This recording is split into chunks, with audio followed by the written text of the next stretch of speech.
दोस्तों, मैं हूं कुमार प्रहलाद और हमारे इस YouTube चैनल में आपका हार्दिक स्वागत है।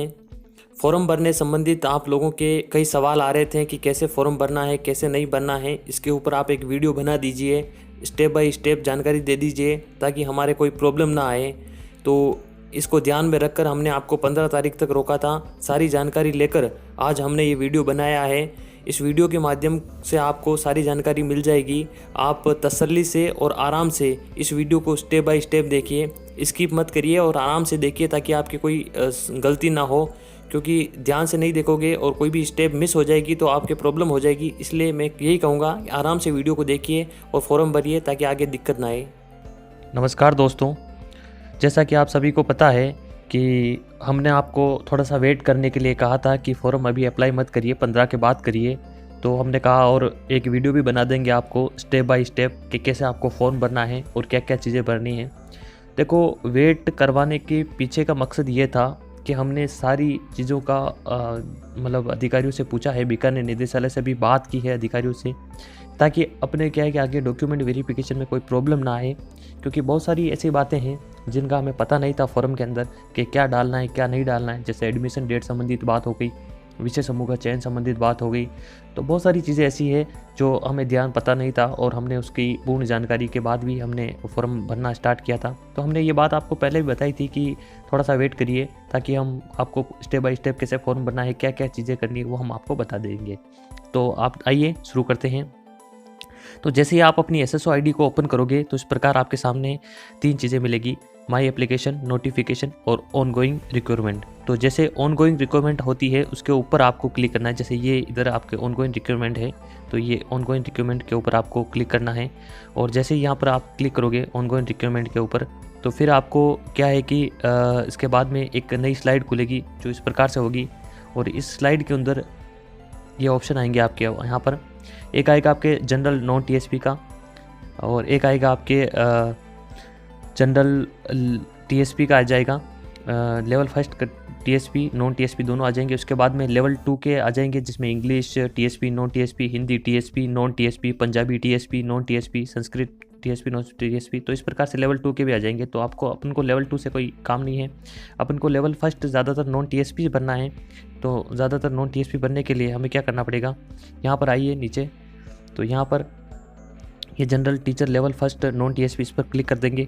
उसके बाद में आपको एक नई स्लाइड खुलेगी जो इस प्रकार से होगी। इसमें आपको अपनी बेसिक डिटेल्स भरनी पड़ेगी। बेसिक डिटेल्स के लिए आप देखना यहाँ पर आपको अपने आवेदक का नाम भरना है। इसके बाद में यहाँ पर आपका जेंडर भरना है, पिता का नाम भरना है, माता का नाम भरना है और जन्म तिथि। जैसे मेरी 5 अप्रैल 1995 तो मैंने भर रखी, तो ऐसे आपकी भरनी है। यहाँ पर आपकी ऑटोमेटिकली आपकी जो एज है वो बता देंगे। फिर आपको यहाँ पर अपनी कैटेगरी का चयन करना है। कैटेगरी में ध्यान रखना कि जैसे आपकी OBC है तो OBC भरना है, जैसे आपकी जनरल है तो जनरल, SC ST जो भी है वो आपकी भरना है। इसके बाद में अगर आप EWS का आपके पास सर्टिफिकेट है, EWS में आते हो तो यहाँ पर आपको यस करना है।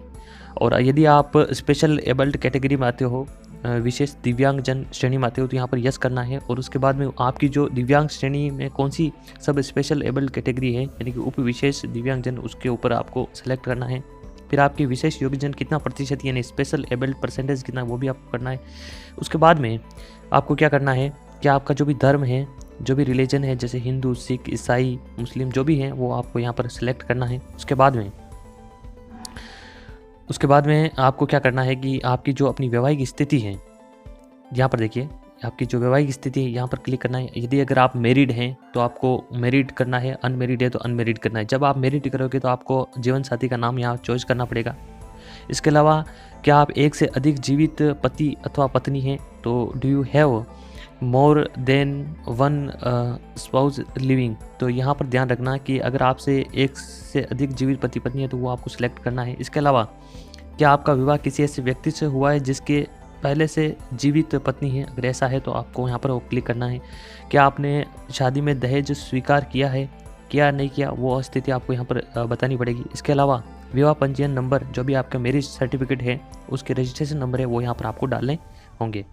तो उसके बाद में जैसे आप ऊपर आओगे तो फिर यहाँ पर आपको ये भरना पड़ेगा, जैसे जीवित बालक की संख्या कितनी है, ठीक है। तो यहाँ पर आपको जीवित बालक की संख्या भरने के लिए यहाँ पर ये देखना पड़ेगा कि 1/6/2002 से पहले व बाद में पैदा हुए बच्चों के बारे में आपको जानकारी देनी। तो 1/6/2002 से पहले कितने बच्चे हैं वो यहाँ पर सेलेक्ट करने पड़ेंगे, और उसके बाद में कितने हुए 1/6/2002 के बाद वो करने पड़ेंगे, और टोटल कितने बच्चे वो आपको यहाँ पर सिलेक्ट करने पड़ेंगे। इसके अलावा क्या आप अन्य राज्य से विवाह पश्चात राजस्थान पर वासित होकर निवास कर रहे हैं, अगर वो सही कर रहे हैं तो आपको ये क्लियर यहाँ पर मतलब सिलेक्ट करना होगा जो भी स्टेट है वो वगैरह। इसके अलावा आपके जो मोबाइल नंबर हैं वो आपको भरने पड़ेंगे। ध्यान रखना मोबाइल नंबर और ईमेल आईडी, इसके अलावा नाम, अपने माता का नाम, पिता का नाम और डेट ऑफ बर्थ, इसका विशेष ध्यान रखना है, इनके अंदर कोई गलती नहीं करना है। इसके बाद आपकी जो Gmail ID automatically SSO ID से वो आ जाएगी, कोई दिक्कत नहीं है। यहाँ पर आपको आधार कार्ड, ये क्या है कि अनिवार्य है, तो यहाँ पर आपको अपने आधार नंबर भरने हैं। इसके अलावा जन आधार कार्ड ये कोई ज़रूरी नहीं है, आप चाहो तो भर सकते हो, नहीं चाहो तो कोई दिक्कत नहीं है, ठीक है। इसके अलावा क्या आप राजस्थान के अनुसूचित क्षेत्र से संबंधित हो, do you belong to schedule area of Rajasthan, अगर आप मतलब जैसे अनुसूचित जाति से यानी कि अनुसूचित क्षेत्र से संबंधित हो तो यहाँ पर आपको यस करना है, ठीक है, और नहीं है तो नहीं करना है, ठीक है, इसका ध्यान रखना है। इसके बाद जब आप आगे आओगे तो आपको यहाँ पर एड्रेस भरना पड़ेगा। ये एड्रेस आपके इस प्रकार से हो जाएगा, मतलब ये जो एड्रेस है देखना, ये एड्रेस, इस एड्रेस में आपको पत्राचार का एड्रेस भरना पड़ेगा, जिसमें आपके पंक्ति 1, पंक्ति 2 और पंक्ति 3 में भरना पड़ेगा। इसके अलावा आपका राज्य चुनना पड़ेगा, फिर जिला, फिर शहर, pin code number, phone number.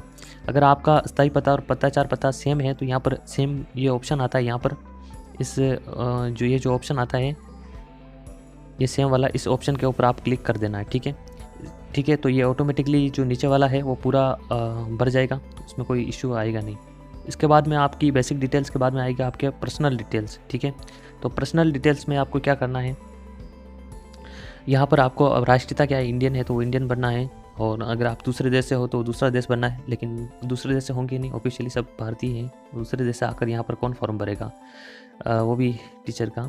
तो आपका गृह जिला कौन सा है, राजस्थान है तो राजस्थान करना है, और यदि अगर दूसरा आपका जिला है, मतलब दूसरा राज्य है, अगर आपका राज्य राजस्थान है तो राजस्थान बनना है, दूसरा राज्य है, कोई स्टेट दूसरा है जैसे यूपी, MP वगैरह, तो जो आपका है वो बनना है। उसके बाद अपना गृह जिला चॉइस करना है, ये ऑटोमेटिकली आ जाएगा। इसके बाद आपका ब्लॉक, ये भी आपको चॉइस करना है।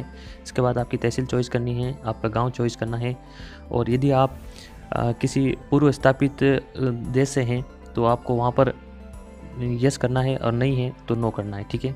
और जब आप यस करोगे तो आपको बताना पड़ेगा कि आप किस देश से हो, ठीक है। मेरे हिसाब से इसकी आपको ज़रूरत नहीं पड़ेगी क्योंकि आप भारत के ही हो तो कोई इशू नहीं है, ठीक है।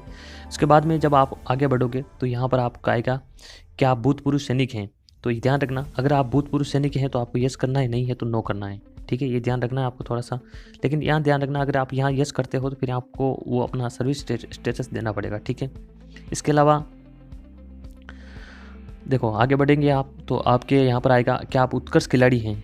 अगर आप उत्कर्ष खिलाड़ी का अगर आपके पास जैसे आप सर्टिफिकेट हैं तो आपको यस करना है। ध्यान रखना सर्टिफिकेट के लिए आपको नेशनल और इंटरनेशनल होना चाहिए, स्टेट का सर्टिफिकेट यहाँ पर मान्य नहीं, क्योंकि 2 ही ऑप्शन आएंगे यहाँ पर, ठीक है। इसके अलावा अगर आप एनसीसी के कैडेट प्रशिक्षक हैं तो आपको यहाँ पर यस करना है। फिर आपका कहाँ से कहाँ तक का है वो आपके दोनों डेट चॉइस करनी है, अगर नहीं है तो नो कर देना है, ठीक है। इसके अलावा अगर आप भूतपूर्व कैदी हैं तो आपको यहाँ पर यस करना है, ठीक है। अगर आप भूतपूर्व कैदी हो तो यहाँ पर यस करना है, और अगर आप नहीं हो तो नो करना है, ठीक है। इसके अलावा जब आप ऊपर आगे आओगे तो भूतपूर्व कैदी के लिए बताएंगे कि अगर आप भूतपूर्व कैदी हो तो यस करना है। उसके बाद कहाँ कब से कब तक आप मतलब कैद खाना में रहे वो उसको यस करना पड़ेगा, अगर आप यस करते हो तो, नहीं तो कोई इशू नहीं है। इसके अलावा अगर आप मौजूदा कर्मचारी हो तो आपको यहाँ पर यस करना है, नहीं हो तो नो करना है। जब यस करोगे तो आपको यहाँ पर डिपार्टमेंट का नाम लिखना पड़ेगा, पद नाम करना पड़ेगा। इसके अलावा ज्वाइनिंग की डेट डालनी पड़ेगी आपको, ठीक है। और यहाँ पर अगर आप NOC लेने तो यहाँ पर NOC का डालना पड़ेगा, यहाँ NOC नंबर डालना पड़ेगा, डेट ऑफ NOC ये भी डालनी पड़ेगी, ठीक है। ये उनके लिए जो सर्विस में हैं, ठीक है। आप नहीं हो तो कोई इशू नहीं है। फिर जैसे अगर आप ऊपर आते हो तो यहाँ आगे बढ़ोगे तो इस प्रकार से आप ये बताएगा कि क्या आपकी वार्षिक आय 2.5 लाख से कम है, अगर कम है तो आप यस करना है, नहीं है तो नहीं। इससे क्या फ़ायदा होगा, इससे बस इतना फ़ायदा होगा कि आपकी फीस थोड़ी सी कम लगेगी जब आप फॉर्म भरोगे, 20-25 रुपये का अंतर आएगा। लेकिन फिर आप अगर लेकिन आप जब डॉक्यूमेंट वेरिफिकेशन होगा तो आपको आय प्रमाण पत्र देना पड़ेगा, अपनी इनकम सर्टिफिकेट, तो उसको बनाने में 100-200 रुपये लग जाएंगे। तो मेरे हिसाब से यहाँ नो कर देना, फालतू के झंझट से बच जाओगे। 20-25 रुपये की वजह से आपको 100-200 बनेंगे, बनाने का झंझट फालतू बहुत चीज़ें रहेगी। तो यहाँ पर आप नो कर देना, मेरे हिसाब से ये बेस्ट रहेगा, ठीक है। इसके अलावा जैसे भी आप आगे आओगे तो यह आगे आ गया तो यहाँ पर आपको एडिशनल कैटेगरी मिलेगी, यानी कि अतिरिक्त श्रेणी क्या क्या है वो आपके पास जो भी हैं वो आप क्लिक कर देना। जैसे ये आपको दे रखी है जो भी एडिशनल कैटेगरी, इनमें से अगर आपके पास कोई भी एडिशनल कैटेगरी है तो आपको यहाँ पर टिक करना है, नहीं है तो नहीं। मेरे हिसाब से कोई नहीं होगी तो यहाँ कुछ भी करने की ज़रूरत नहीं है। और जैसे अभी आप में कुछ हो, जैसे रिटायरमेंट को गवर्नमेंट एम्प्लॉय हो या फिर टेम्परेरी गवर्नमेंट एम्प्लॉय हो, तो यहाँ पर आपको क्लिक करना है। वो जो भी आपकी कैटेगरी हो तो कर देना, नहीं तो छोड़ देना, इसको कोई दिक्कत नहीं। फिर आपको चरित्र सत्यापन होगा, तो चरित्र सत्यापन के लिए आपको क्या करेगा, यहाँ पर यस करना पड़ेगा, आपराधिक रिकॉर्ड है या नहीं है। अगर आपको यस करना पड़ेगा तो अगर आपका चरित्र मतलब रिकॉर्ड है तो यस करना पड़ेगा, और आपके पास कोई भी पुलिस में रिकॉर्ड वगैरह नहीं है, आप बिल्कुल कोई मटेरियल मतलब कोई भी आपका मामला वगैरह नहीं है, आपराधिक रिकॉर्ड नहीं है, तो आपको नो करना पड़ेगा। तो ध्यान रखना, किसी का भी मामला नहीं होता है कोर्ट के मतलब पुलिस थाने के अंदर, तो आपको नो ही करना है। यहाँ पर यस करोगे तो फिर दिक्कत हो जाएगी, तो ये ध्यान रखना। अगर आप ठीक है, इसके ऊपर नो करना आपको। फिर आपकी आ जाती है क्वालिफिकेशन। क्वालिफिकेशन में आपको क्या करना है, ध्यान रखना। यहाँ पर देखो इसको थोड़ा सा ध्यान रखना, ये ज़्यादा इंपॉर्टेंट है। क्वालिफिकेशन में देखना कि ये सेकेंडरी है तो यहाँ पर आपको ऑल सब्जेक्ट करना है। इसके बाद आपको बोर्ड का नाम लिखना है, जैसे अजमेर बोर्ड से हो तो board of secondary education Rajasthan Ajmer कर देना है। इसके यहाँ पर आपके रोल नंबर डालने हैं, ठीक है। तो यहाँ आपके रोल नंबर आ जाएंगे और यहाँ पर आपका परिणाम आ जाएगा, सिलेक्ट करोगे तो परसेंटेज वगैरह आ जाएगी, उसमें उत्तीर्ण होने का वर्ष कौन सा है वो वर्ष डालना है यहाँ पर। इसके अलावा आपके कितने महीनों की अवधि होती है, तो यहाँ ध्यान रखना कि अवधि के लिए यहाँ पर 12 महीने करना है, ठीक है। 12 महीने की होती है। कुल अंक कितने हैं, वो जो भी अंक हैं, जैसे मेरे 10th में 600 थे तो आपको ऐसे करने हैं कुल अंक, और कितने आपने प्राप्त किए वो यहाँ पर आपको क्लिक करने हैं। फिर आपका जो प्रतिशत है वो अपने आप ही यहाँ पर मेंशन हो जाएगा। एडमिशन डेट यहाँ पर आपको डालनी नहीं है, क्योंकि एडमिशन डेट का बंद कर दिया उन्होंने, पहले आ रही थी लेकिन बाद में उन्होंने हटा दिया। एडमिशन डेट का यहाँ नहीं डालनी है, यहाँ पर आपकी पासिंग डेट डालनी है, और पासिंग डेट आपको वहाँ मिल जाएगी। आपकी जो मार्कशीट है 10th की, उस मार्कशीट के नीचे मिल जाएगी आपको, वो आपको डालें। फिर सीनियर सेकेंडरी में क्या करना है, आपको विषय समूह जो भी आपके 3 सब्जेक्ट हैं मेन आपको वो 3 सब्जेक्ट आपको चॉइस करने हैं, और उन 3 सब्जेक्ट को यहाँ चॉइस करना है। उसके बाद में यहाँ पर आपको वापस बोर्ड का नाम डालना है। बोर्ड में जो भी आपके, अगर अजमेर बोर्ड से हुई तो अजमेर बोर्ड का नाम डाल देना है, बाकी जो भी बोर्ड से हुई तो उस बोर्ड का नाम डाल देना है, क्योंकि अदर स्टेट वालों के बोर्ड अलग होगा तो वो बोर्ड का नाम। यहाँ पर आपके जो रोल नंबर हैं वो डालने हैं, और उसके बाद में यहाँ पर आपको पास का सेलेक्ट करना है। यहाँ पर उत्तीर्ण वर्ष किस वर्ष से आपने उत्तीर्ण किया वो करना है। और उसके बाद में ये कितने महीने का कोर्स है, तो यहाँ 12 मंथ कर देना, क्योंकि मोस्टली 12 महीने होते हैं। फिर यहाँ पर वापस कुल अंक, यहाँ पर आपके वापस प्राप्तांक कितने हैं, प्रतिशत अपने आप आ जाएगा। डेट का कोई इशू है नहीं। पासिंग डेट जो मार्कशीट के नीचे है वो डाल देनी, लास्ट में लिखी हुई होगी। ग्रेजुएशन में आप ये देखना कि आपके जो ग्रेजुएशन में कौन कौन से सब्जेक्ट रहे हैं, वो आपकी ग्रेजुएशन ने आपने रीड में फॉर्म भर रखा है तो ग्रेजुएशन डाल देना, ठीक है। और यहाँ पर आपका जो भी किस यूनिवर्सिटी से किया उस यूनिवर्सिटी का नाम डाल देना। यहाँ पर आपके रोल नंबर आ जाएंगे, यहाँ पर वो पास का आ जाएगा परिणाम का परसेंटेज, और यहाँ पर पासिंग ईयर्स डाल देना, उत्तीर्ण होने का वर्ष। यहाँ पर अवधि डाल देना। यहाँ पर देखो ग्रेजुएशन 3 साल की होती है तो यहाँ पर आपको 36 मंथ डालना है, ठीक है, क्योंकि 12 को अगर 3 से मल्टीप्लाई करेंगे तो 36 वर्ष हो जाएगा, ठीक है, ध्यान रखना। 36 वर्ष नहीं 36 महीने हो जाएगा, ठीक है। और यहाँ पर इसके बाद में आपको क्या करना है कि यहाँ अवधि होगी, यहाँ पर कुल अंक कितने हैं वो डालने हैं। इसके बाद में कितने अंक आपने प्राप्त किए वो डालने हैं, और यहाँ प्रतिशत अपने आप आ जाएगा। यहाँ एडमिशन डेट का कोई इशू है ही नहीं, डालना ही नहीं है। और यहाँ पर जो पासिंग डेट है वो आपको डालनी पड़ेगी, जो आपके फॉर्म के अंदर मिल जाएगी, इसमें मार्कशीट के नीचे मिल जाएगी, ठीक है। इसके बाद में आपको अगर पोस्ट ग्रेजुएशन कर रखा है, तो अगर आपने पोस्ट ग्रेजुएशन कर रखा है तो पोस्ट ग्रेजुएशन के लिए आपको यहाँ पर अपना सब्जेक्ट डालना पड़ेगा।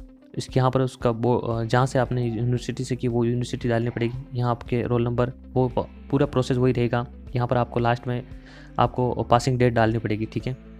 इसके अलावा यहाँ जो सेलेक्ट ऑप्शन आ रहा है, जब भी इसके ऊपर क्लिक करोगे तो यहाँ तो एक तो बीएड का ऑप्शन आ जाएगा और एक मतलब बीएलएड का ऑप्शन आ जाएगा शायद, और एक आ जाएगा डीएलएड का। तो आपको यहाँ पर डीएलएड का ऑप्शन करना है।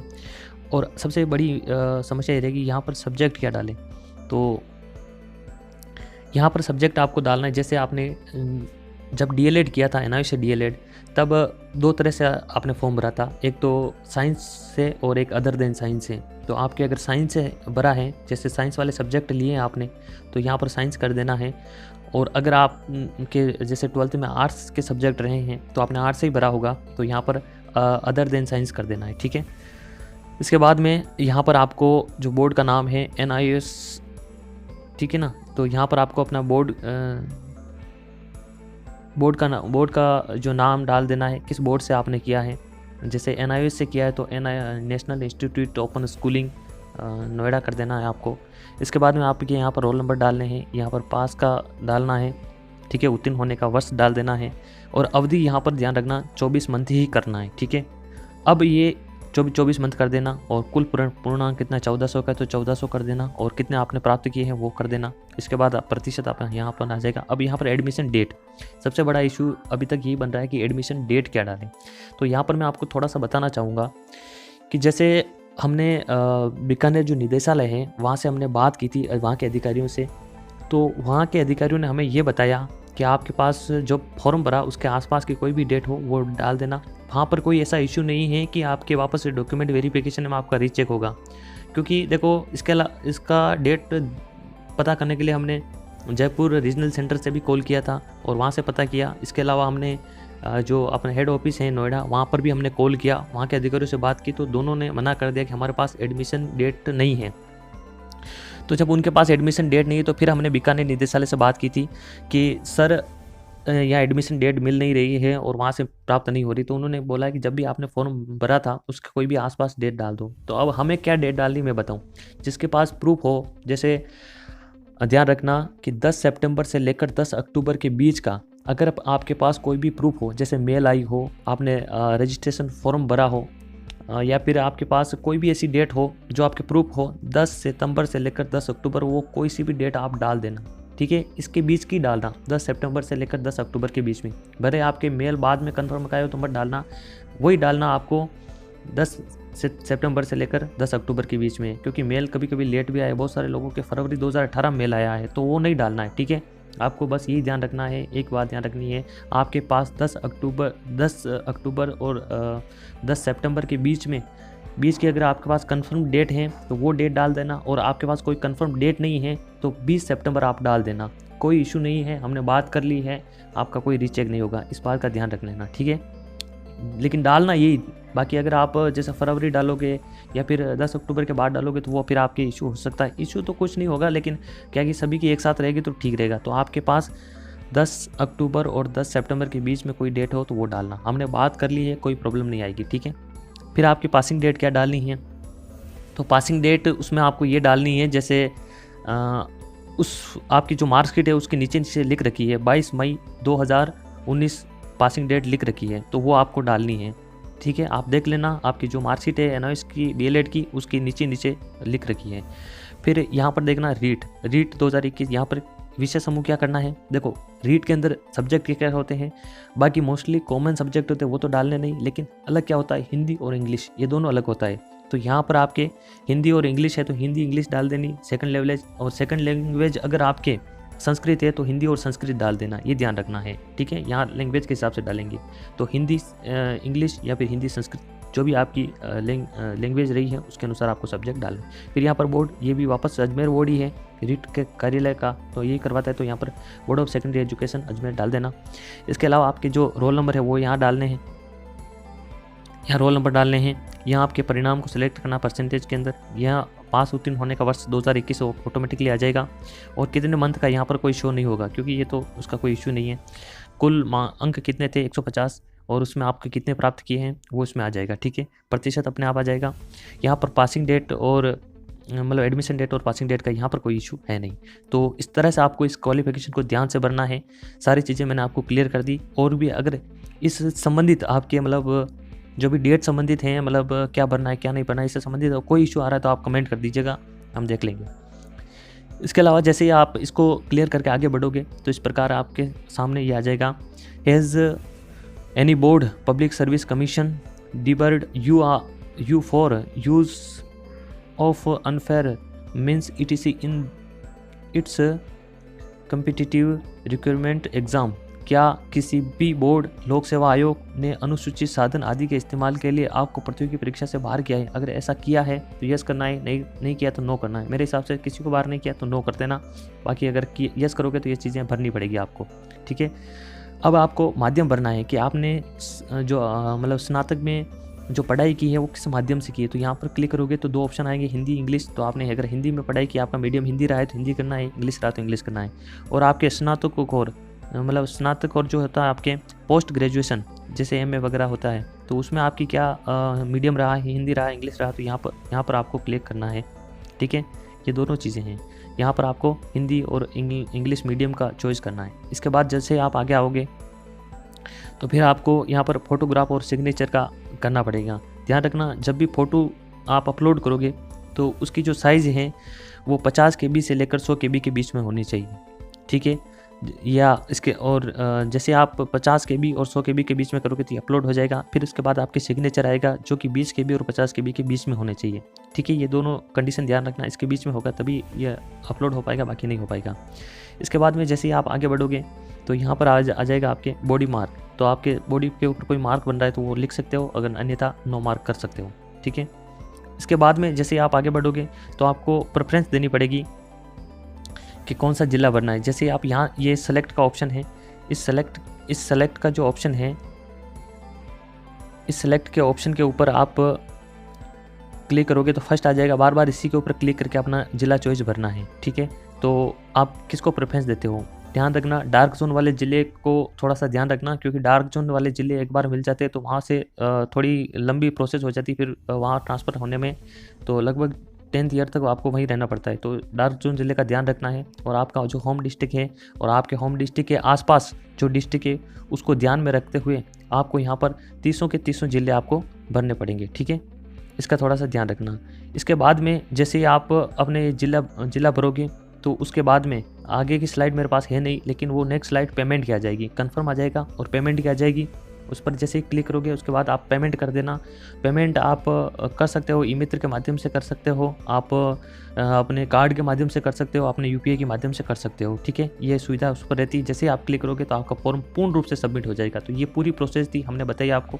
इसके अलावा तो दोस्तों इस प्रकार से हमने ये वीडियो बनाया है और इस वीडियो के अंदर हमने आपको लगभग सारी जानकारी दे दी है। फिर भी आपका कोई भी ऐसा कोई क्वेश्चन है बच रहा है और आपको समझ में नहीं आ रहा है कि सर मैंने बताया और आपको समझ में नहीं आया, तो उसको आप कमेंट बॉक्स में डाल दीजिएगा। हम आपकी समस्या का समाधान नेक्स्ट वीडियो या फिर कमेंट में हाथों हाथ आपको जवाब देकर उसका समाधान कर देंगे। तो किसी भी प्रकार का आप टेंशन मत लीजिए एडमिशन डेट को लेकर। मैंने जो जानकारी दी है वो हमने अधिकारियों से प्रूव करके ही दी है, तो उसमें कोई इशू नहीं आएगा आपके। और जैसे मैंने फॉर्म भरने संबंधित जानकारी आपको दी है, तो स्टेप बाय स्टेप सारी चीज़ें मैंने बता दी, आपको क्या भरना है क्या नहीं भरना है, वो सारा नॉलेज ले लीजिएगा इस वीडियो के माध्यम से और फॉर्म भर दीजिएगा आराम से, कोई इशू नहीं है। अब आप फॉर्म अप्लाई कर सकते हो, कोई इशू नहीं। लेकिन एक बार फिर मैं कहना चाहता हूँ कि एडमिशन डेट का ध्यान रखना है। 10 सितंबर से लेकर 10 अक्टूबर 2017 के बीच की ही डालनी है। आपके पास कोई प्रूफ है तो उस प्रूफ के अनुसार डाल दीजिए, और नहीं है तो 20 सितंबर के अकॉर्डिंग आप डाल दीजिए, कोई इशू नहीं आएगा इस संबंध में, ठीक है। धन्यवाद और आप बने रहिएगा चैनल के साथ।